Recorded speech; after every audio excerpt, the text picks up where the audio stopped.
Education, San Francisco Unified School District. Today is April the 10th.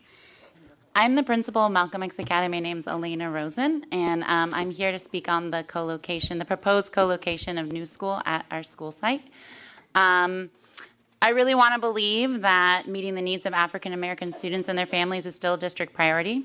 I'm feeling very dismayed that the district might actually approve giving up 11 of our classrooms at a site that has shown academic acceleration for the past 2 years and really has developed a model that is really being innovative to meet the needs of our students. I'm so proud of the dynamic staff that I have and the community that I serve, and I really feel like this co-location would be a complete and total disruption to it.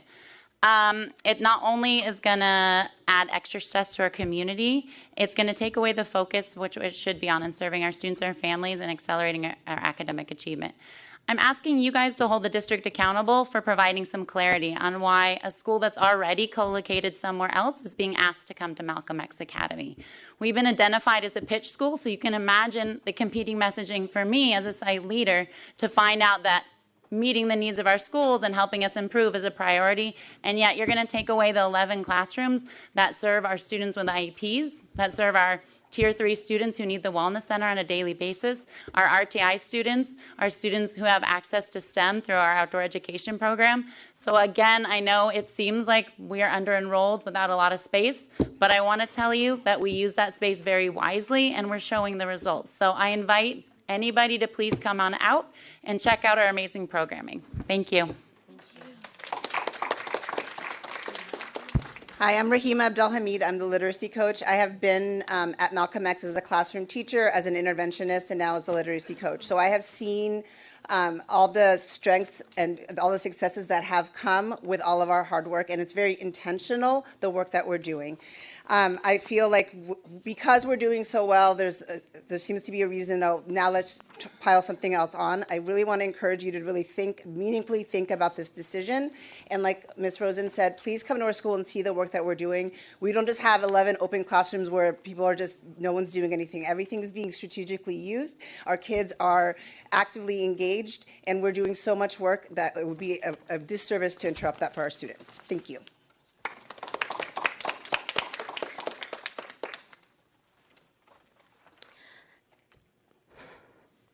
Good afternoon.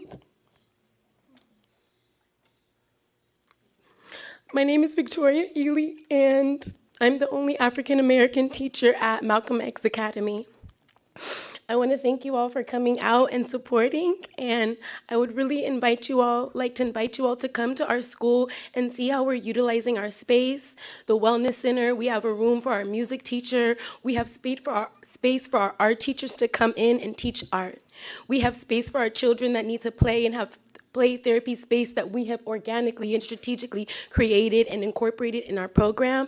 And our after-school staff have classrooms, and they're also incorporating our models of behavior management strategies. And so co-locating at our school is encroaching on the sanctuary that we have created, the trust that we have been building over the years in the community. And so we're just asking that if a school already has a space and they're safe and they're space for them, that it's not necessary to bring them in. And you know the data on moving and shifting and changing. And so to disrupt that is just going to cause more trauma, and that is not what our community needs. Also, in addition, the relevant topic that came up earlier about our Asian and Pacific Islander Samoan community speaking and asking for space, and that was approved. And this is a school that also serves a large Samoan population. Our school is African American, Samoan, Latino as well. And so you're disserving the students that are most in need and adding trauma, compounded trauma, onto an already sensitive space. So please, we're just asking for your consideration on this to take our sanctuary into consideration, and that we can continue to make strides in making Malcolm X a safe, loving place that the children will want to come to. Thank you. Okay. So in addition to the excellent points that have been made, and I have a letter from all the staff that from all of us that could not be here.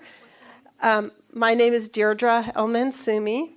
I also wanted to say that we are really proud and excited to report that we have been chosen as a Beacon Fund site for the next school year, and we're working really hard to develop this amazing after-school program, and the city has chosen us to invest these funds, and yet at the same time our classes are being that would be used in this new and exciting program are going to be taken away. It's just like, kind of, how can we wrap our heads around that one? And the other thing is that you know, I really appreciate the intention of SFUSD to collaborate and to work with the community, but we have not, in this instance, been worked with at all. It feels like it's a very top-down decision that's being imposed on an already extremely, the most vulnerable among community in the city. So please reconsider.